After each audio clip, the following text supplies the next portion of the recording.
Pondok Pesantren Islam Terpadu Daya Ibdaul Islam Aceh Tamiang. Sejak didirikannya pesantren oleh Tengku Rusli pada tahun 2001 sampai dengan tahun 2013, pola pendidikan pesantren masihlah tradisional, yakni hanya pengajian kitab kuning, tidak ada pendidikan formal.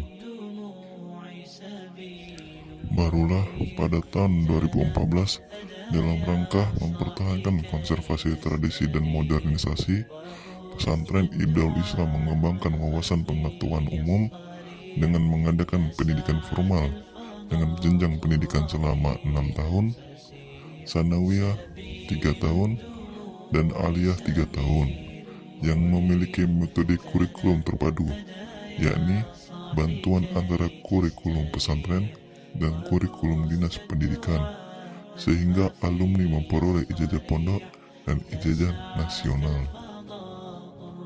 Pondok Pesantren Islam Terpadu Daya Ibdaul Islam langsung diasuh di bawah pimpinan Tengku Saiful Madi, Sarjana Pendidikan Islam. Beliau merupakan alumni Dayo Tanah Merah dan Babus Salam Matangguli.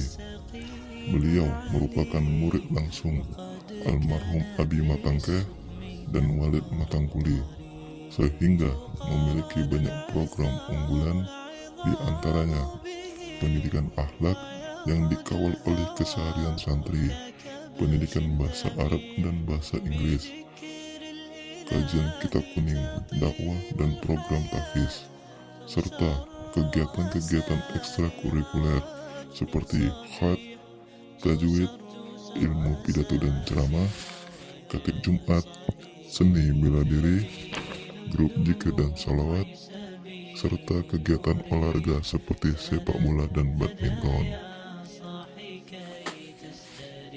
Lulusan Pondok Pesantren Islam Terpadu Daya Ibdaul Islam diprogram menjadi generasi yang alim muttaqin, yang memiliki life skill yang cukup dan bermanfaat untuk umat di era modernisasi ini.